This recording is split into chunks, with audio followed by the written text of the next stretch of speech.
Bom dia, boa tarde, boa noite, pessoal. Essa é a aula 11 e o tema é Sistema Consonantal Traços Distintivos. Leituras indicadas, Calu e Leite, nessas páginas, e David Crystal, Dicionário de Linguística e Fonética. Eu estou reproduzindo os verbetes do dicionário dele aqui no vídeo. O fonema é uma unidade composta de um conjunto de características, traços, que distinguem um fonema do outro. Na verdade, o fonema não é uma unidade indivisível, ele é divisível e divisível em traços, chamados traços distintivos. Vejam esses três pares de vocábulos. Fila se opõe a vila, mina se opõe a minha, fina se opõe a mina. São três pares opositivos. A distinção entre as duas palavras de cada par se dá pela troca de um único som. No primeiro, trocou-se fê por vê. No segundo, né por nhê. E no terceiro, fê por mê. Olhando assim, parece que esses três pares são bastante semelhantes entre si, no sentido de que trocou-se uma unidade por outra unidade. No segundo, também, uma unidade por outra unidade. E no terceiro, uma unidade por outra unidade. No entanto, isso não nos permite ver as particularidades desses fonemas que são intercambiados, que são trocados um pelo outro. Quando recorremos aos traços distintivos, vemos que as três situações são distintas. Fila difere de vila porque a troca de fê por vê, na verdade, é a mudança de um traço distintivo, um único traço. Fê é diferente de vê porque fê é menos sonoro e vê é mais sonoro. No restante, eles são iguais em todos os outros traços. Já né difere de nhê por outra característica. Né é mais anterior, é produzido na parte da frente da boca. Nhê é menos anterior, produzido na parte de trás da boca. No entanto, ainda assim, esses dois fonemas se distinguem por um único traço e esses dois fonemas também se distinguem por um único traço. Já esses dois outros fonemas, fê e mê, se distinguem por quatro traços, quatro características que fazem com que um não seja o outro. Fê é menos soante e mê é mais soante. Fê é menos contínuo, é uma consoante menos contínua, e mê é uma consoante contínua. É menos contínua, perdão. Fê é menos contínua, a consoante, e mê menos contínua.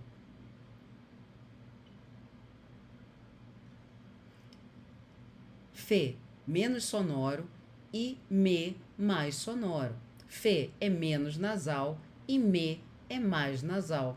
Vejam que para distinguir esses dois fonemas, precisamos citar quatro traços, quatro características. Então, a diferença entre fonemas no português, ainda que seja a troca de um único fonema, nós tenhamos aqui uma unidade inteira e aqui outra unidade inteira, essas duas unidades e essas outras duas aqui têm relações distintas entre si. Às vezes é apenas um traço que difere as duas unidades e nem sempre o mesmo, e às vezes é um conjunto maior de traços. A concepção do fonema como um feixe de traços distintivos, segundo a definição do Círculo Linguístico de Praga, teve como consequência o estabelecimento de um sistema de traços que desse conta das oposições ocorrentes em todas as línguas. Com esse propósito, Jacobson, Fante e Halley, 1951, estabeleceram um inventário mínimo de traços fonológicos indispensáveis para esse fim. Esses traços, de definição acústica, traduzível em termos articulatórios, são de duas naturezas: traços prosódicos, tom, força, quantidade, e inerentes. Os traços inerentes, em número de 12, se dividem em duas classes: os traços de sonoridade, que utilizam em sua definição o volume e a concentração do espectro acústico, e os de tonalidade, que envolvem os extremos das frequências dos sons.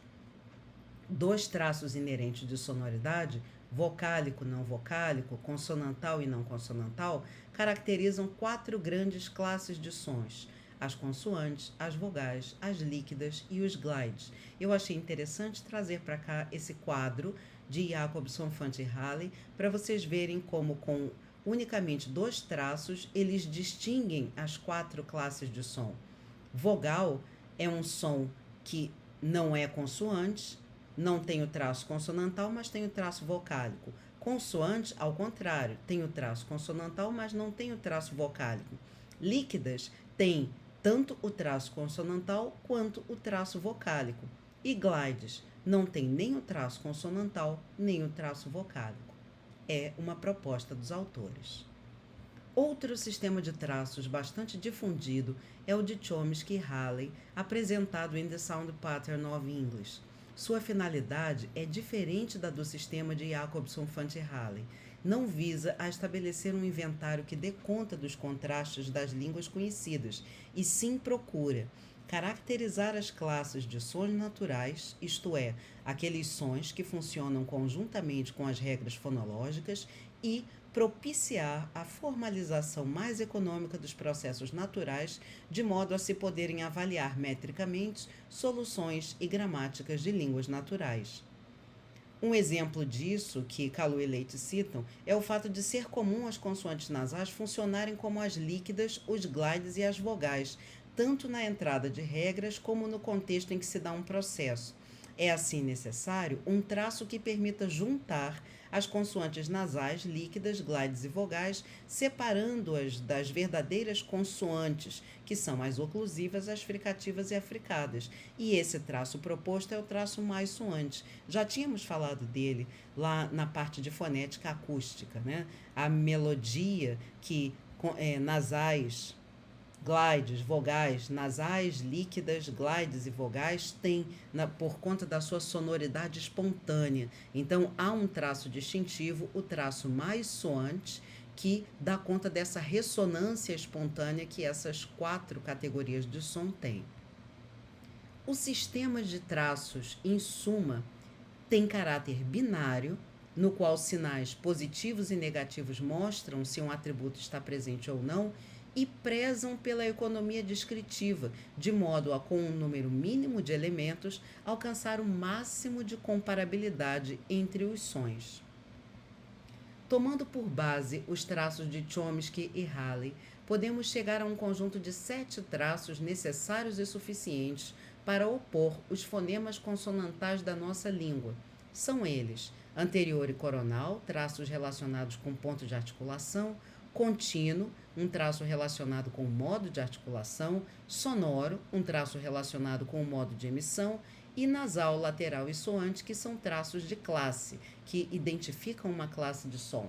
Então vamos falar deles mais especificamente. O que é o traço contínuo? É um traço relativo ao modo de articulação. São aqueles sons produzidos com um fechamento incompleto do aparelho fonador. Todas as vogais e fricativas são mais contínuas. Então, nas consoantes contínuas, que tem esse traço mais contínuo, percebe-se a passagem do ar continuamente pelo aparelho fonador durante a emissão do som. Z, sh, não há uma interrupção abrupta da passagem do ar e nós podemos prolongar as consoantes e também as vogais, né? Prolongar esses sons, uma vez que o ar tem a sua passagem contínua, não é interrompido de maneira abrupta. Então, oclusivas, por exemplo, são menos contínuas, uma vez que a gente interrompe a passagem desse fluxo de ar e depois, quando a oclusão se desfaz, nós deixamos o ar continuar o seu caminho. Coronal, traço relativo ao ponto de articulação. Os sons coronais articulatoriamente são produzidos com a ponta da língua elevada. As consoantes alveolares dentais e palato-alveolares são mais coronais. Então vejam que tem a ver com a dimensão vertical da boca. Se a língua está levantada, o som é mais coronal. Se a língua está menos levantada, está abaixada, o som é menos coronal.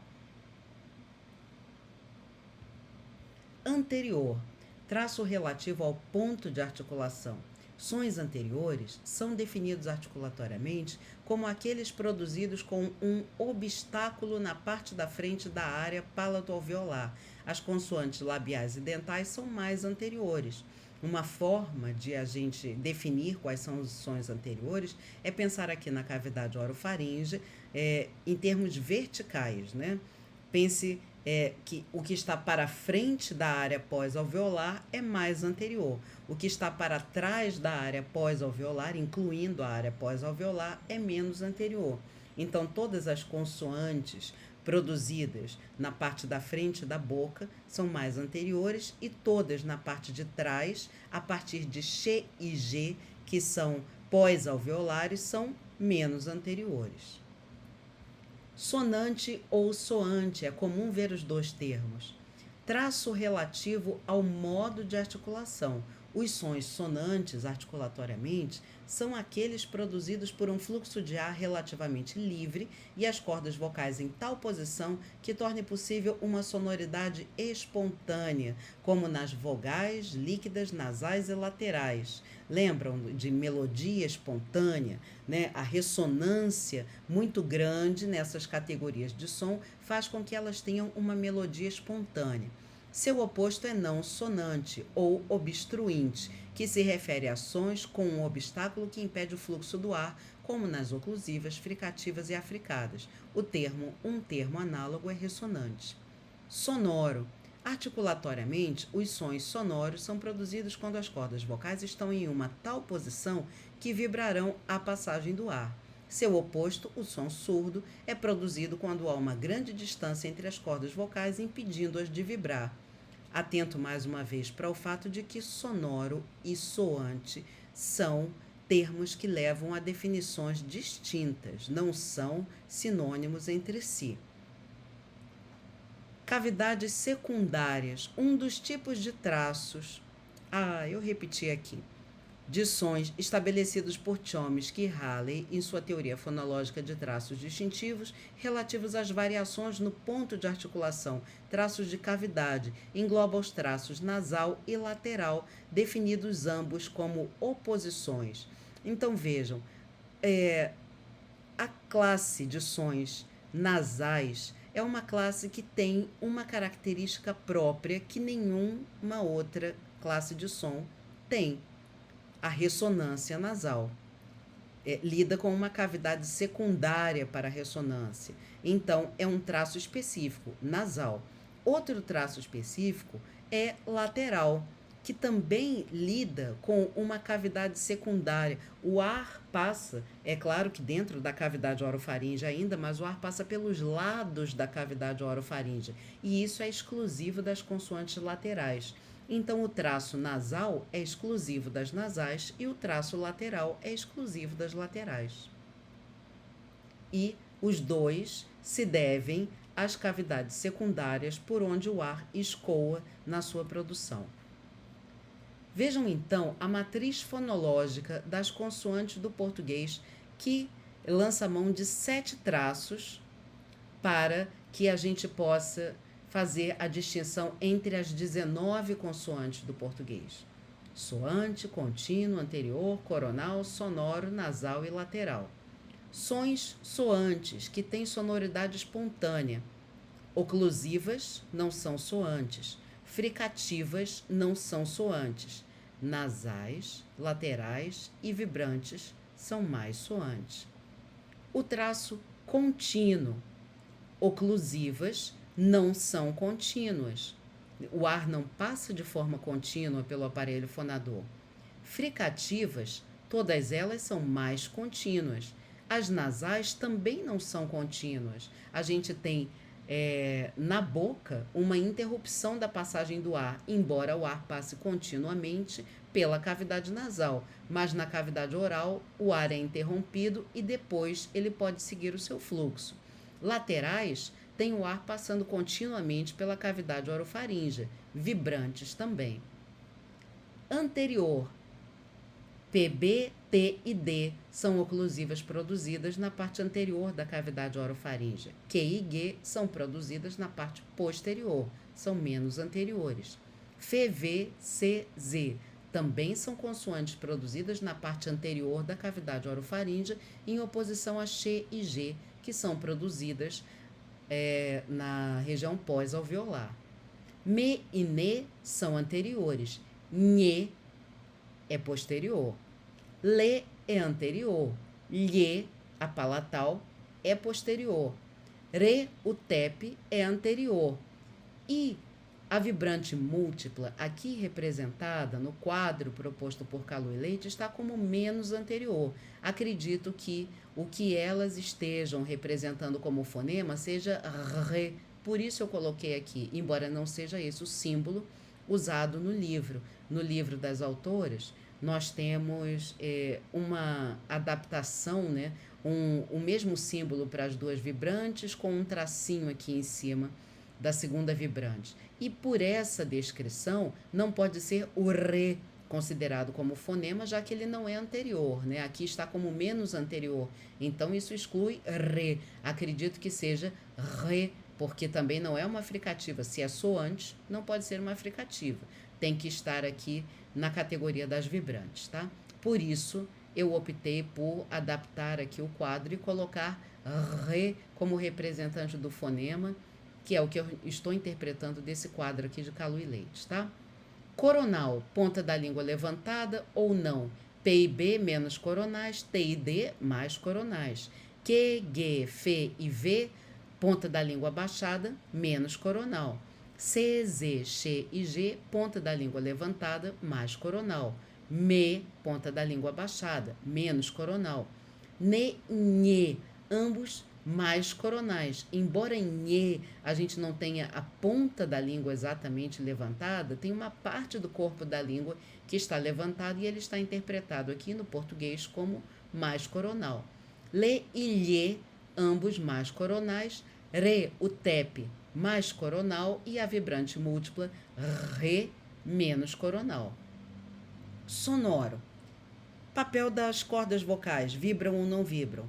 P menos sonoro, B mais sonoro, T menos sonoro, D mais sonoro, Q menos sonoro, G mais sonoro, F menos sonoro, V mais sonoro. Os pares de surda e sonora do português, né? C menos sonoro, Z mais sonoro, X menos sonoro e G mais sonoro. Oclusivas e fricativas se dividem de maneira equânime, igual, entre mais e menos sonoros. Aí depois entramos nas nasais, todas são mais sonoras. Laterais, todas são mais sonoras. E vibrantes, todas são mais sonoras.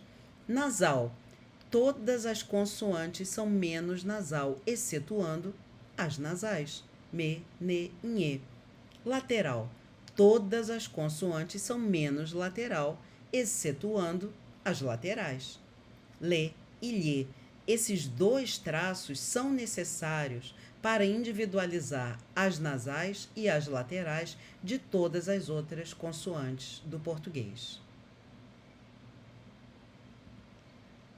No mais, meus amigos, um grande prazer estar com vocês. Hoje a aula foi curtinha. Até a próxima aula.